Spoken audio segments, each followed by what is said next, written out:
皆さんはじめまして、お祭りたぬきと申します。今回初めて音声撮りするので少し緊張していますが、なんとかやっていこうと思います。さて、今回紹介させていただくのは、毎年ゴールデンウィークに東京都府中市で行われる暗闇祭りです。暗闇祭りと聞くと少し不思議な名前に感じるかもしれません。暗闇の中で一体何が行われるのか、なぜ東京の府中にこれほど大きなお祭りが残っているのか、今回は暗闇祭りを見に行く前に知っておきたい歴史と見どころをできるだけ分かりやすく紹介していきたいと思います。暗闇祭りは大國魂神社の例大祭です。大國魂神社は東京都府中市にあるとても古い神社です。名前だけを聞くと暗い中でおみこしを担ぐちょっと変わったお祭りという印象を持つかもしれません。ですが、このお祭りはただの夜祭りではありません。その背景には古代の武蔵国府、武蔵国の総社としての大國魂神社、そして府中の町に受け継がれてきた長い祭礼の歴史があります。つまり暗闇祭りは府中という町のお祭りであると同時に、かつての武蔵国全体の記憶を背負ったお祭りでもあるのです。ここでまず少しだけ歴史の言葉を整理しておきます。暗闇祭りを理解する上で大事なのが武蔵国という言葉です。武蔵国とは古代日本の地方区分の一つです。今の都道府県でいうと東京都の大部分、埼玉県のほぼ全域、そして神奈川県の一部にあたるかなり広い地域でした。ここでいう国、国とは現代の国家という意味ではありません。古代日本の中にある地方行政の単位です。つまり今の東京、埼玉、神奈川の一部にまたがる広い地域がかつては武蔵国としてまとめられていたわけです。そしてその武蔵国を治める中心地が現在の府中にありました。その中心地に置かれた役所を国府と言います。国府とは古代の地方政府の中心地です。現代で例えるなら県庁のような場所と考えると分かりやすいと思います。そして武蔵国の国府が置かれていた場所が現在の東京都府中市でした。つまり府中という地名には古代の国府があった場所という意味が残っています。実は府中という地名は東京だけのものではありません。例えば東京の府中は武蔵国の国府、大阪府和泉市の府中町、いわゆる和泉府中は和泉国府と関わりのある場所です。他にも広島県府中市のように備後国府に由来されるとされる府中もあります。このように府中という地名は各地に残る古代行政の記憶なのです。国府には都から派遣された役人がいました。この役人を国司と言います。国司は今でいう県知事のような存在です。政治を行い、税を管理し、治安や裁判にも関わりました。そしてここが大事なのですが、国司は神社の祭祀にも関わっていました。つまり古代の府中は武蔵国の政治と行政の中心であり、同時に国の神々を祀る祭祀の中心でもあったわけです。暗闇祭りはこの2つが重なる場所から生まれたお祭りとして見ることができます。行政の中心であり、信仰の中心でもあった府中。その中心にあるのが大國魂神社です。大國魂神社の主催神は大國魂の狼です。大國魂の狼は武蔵国の国玉の神とされています。国玉というのはその土地、その国を守る霊的な力と考えると分かりやすいかもしれません。つまり大國魂の狼は武蔵国という広い土地そのものを守る神様として祀られているのです。そして大國魂神社には後に武蔵国の主要な神々を合わせて祀る武蔵総社としての性格を持つようになります。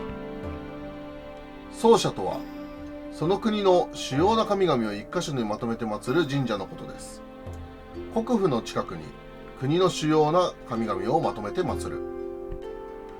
そうした仕組みの中で大國魂神社は武蔵国の総社となり、やがて六所宮とも呼ばれるようになりました。では六所とは何でしょうか。六所とは武蔵国の著名な6つの神々のことです。ここではそれぞれにまつわる神社として見ていきます。一宮は小野の狼を祀る小野神社。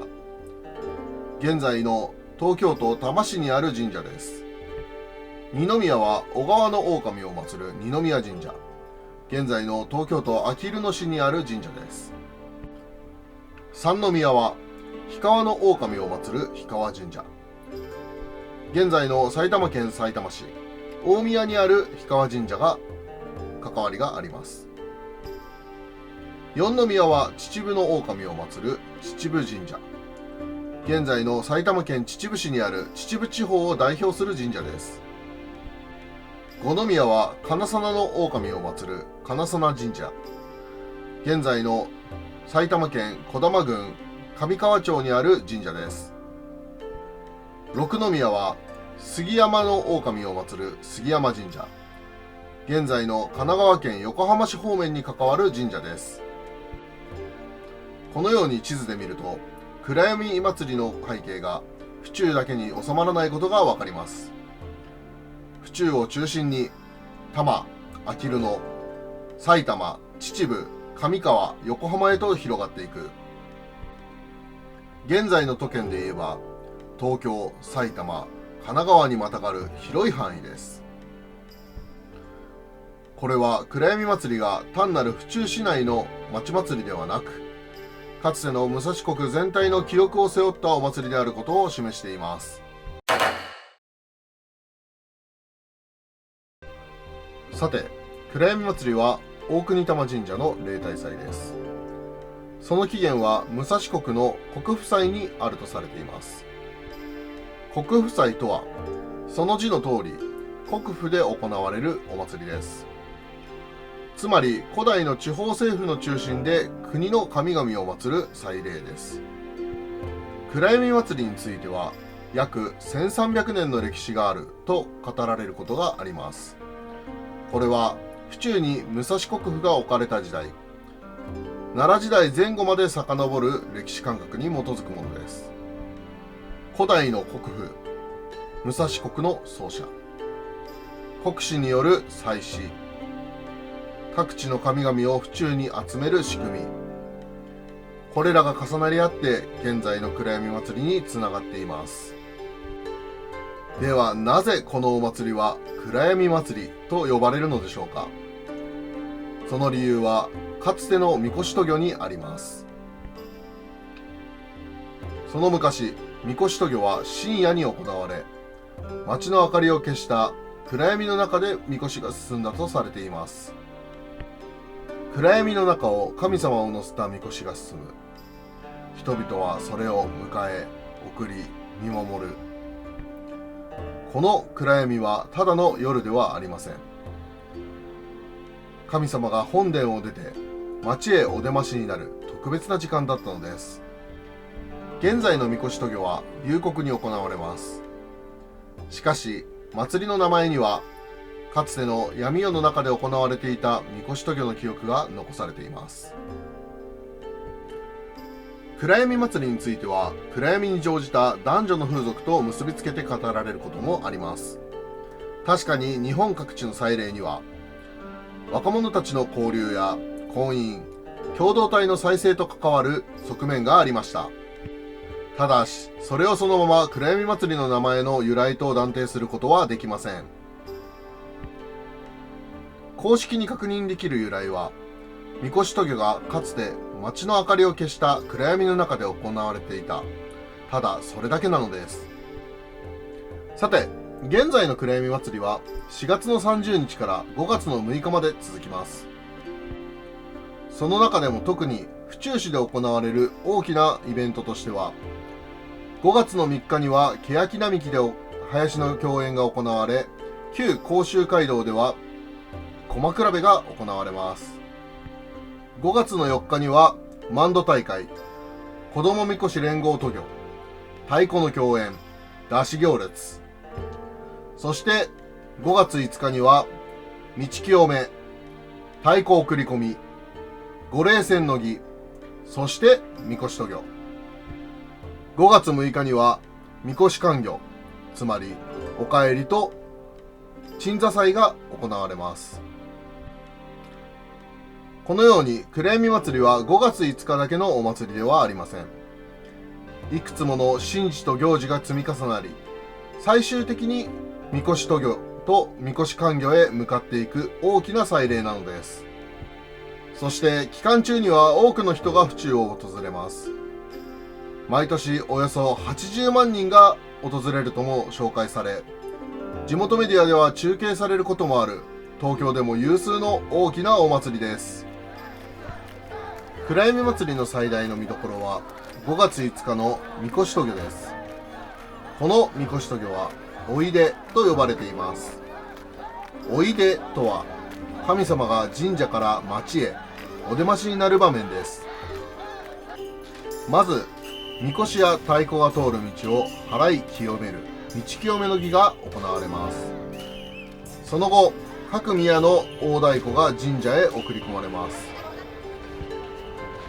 そして一般には公開されない神事として、本殿から各みこしへ御霊を移す御霊船の儀が行われます。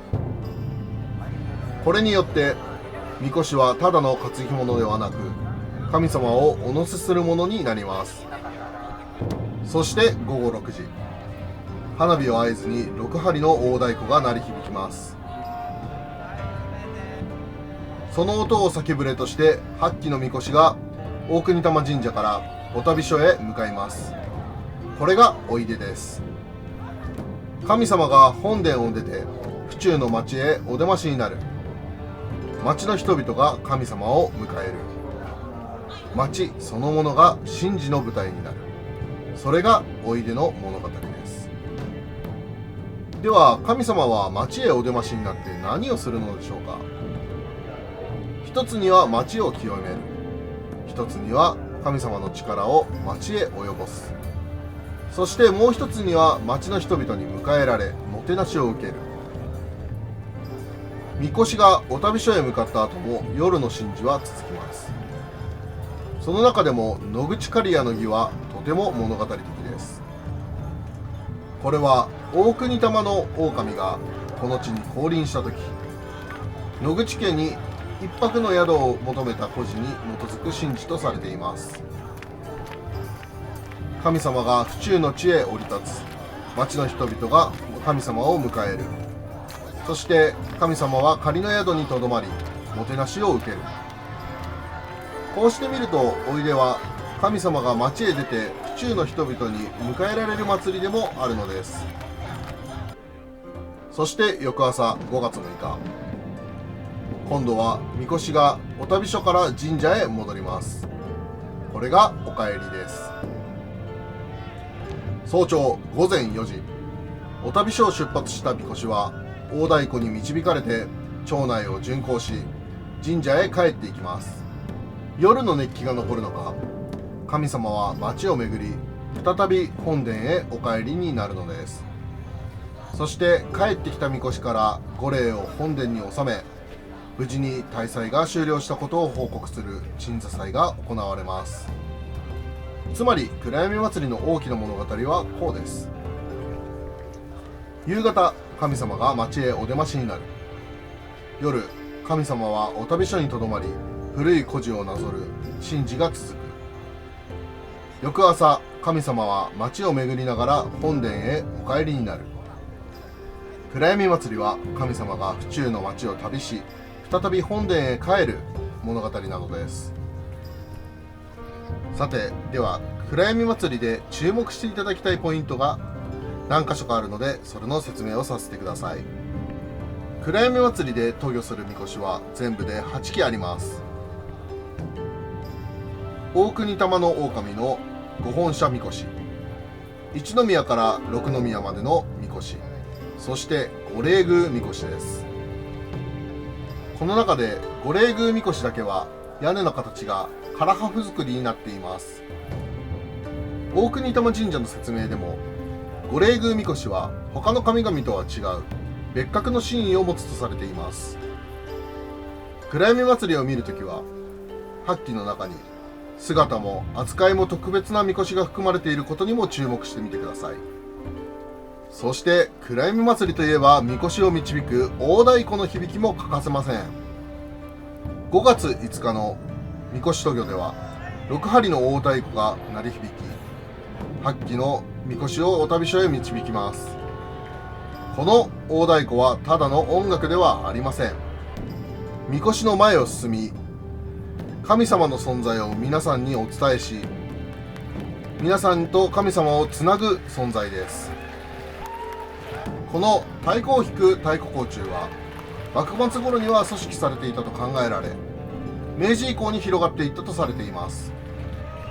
そして現在のように6針の大太鼓が8基のみこしを導く姿は、明治維新後の長い時間で整えられてきたものです。つまりこの大太鼓は古い神事を支えながら近世近代の府中の人々が育ててきた迫力でもあるのです。さて、このように暗闇祭りは名前の印象だけでは語りきれません。暗闇という言葉の奥には、神様を町へお迎えする神事の時間があります。